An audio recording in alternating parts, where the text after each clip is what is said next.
Here's the last thing we're going to say to you about that, and then we'll open it to anything you want to talk about. It's such an interesting thing.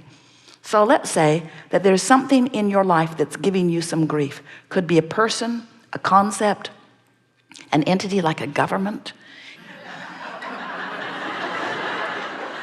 It could be a concept such as economics.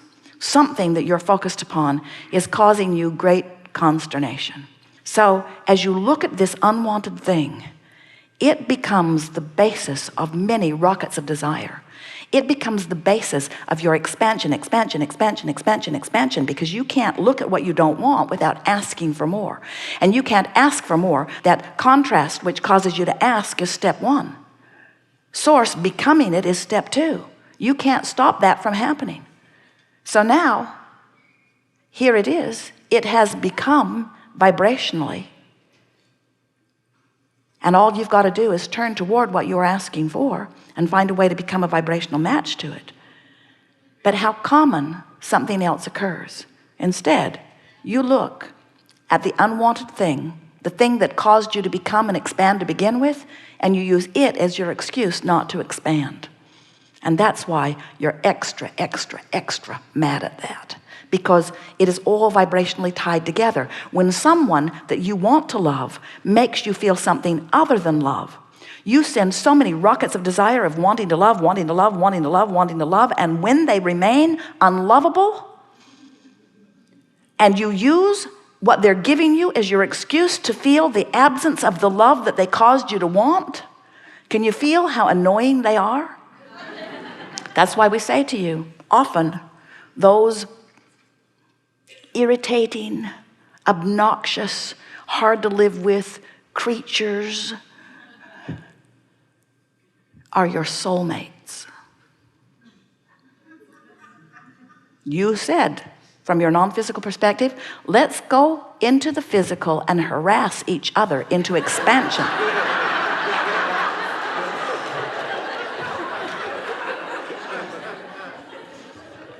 Which is the same thing as saying, let's go forth and be different enough. You didn't say, let's go forth and be so identical to one another that when we look at each other, we'll just feel good. Not one of you said, I'll go into the physical, but before I get there, clean everything up so that when I get there, all I have to do is observe the good stuff, because there's no expansion in that.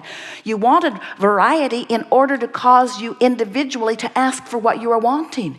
And where it goes wrong for humans is that after you receive the gift of expansion from your contrasting experiences, then you think you need them to behave exactly as you need them to behave so that you can feel better. You see how it goes wrong? You say, oh, you've given me the gift of expansion, but I don't want to take the gift of expansion. I'd rather just observe you as you are. So you do all the work. You be exactly as I need you to be so that I can feel good. How's it working out? Even your children who adore you in some ways cannot bring themselves to pleasing you only, because they are hardwired to know they've come forth to find their own selfish interests and to satisfy them. And when you as an individual discover that no one else is here to please you, but that they are here to help you in your expansion, and that it's your job and your job alone to line up with the expanded version of you, then you begin to say to all others, friend, lover, child of mine, parent of mine, stranger of mine,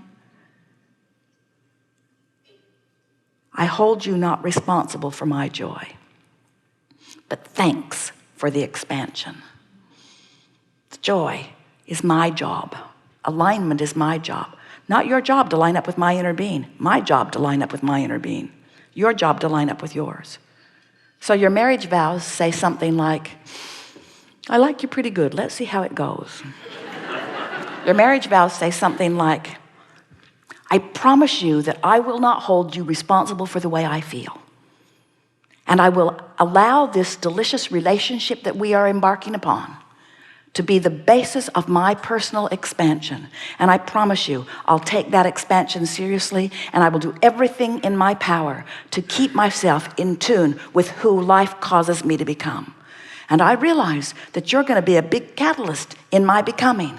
But I am never going to ask you to modify your behavior in one way, not even one little way. The expansion that you help me to accomplish and my alignment with it is completely my responsibility. I take it seriously.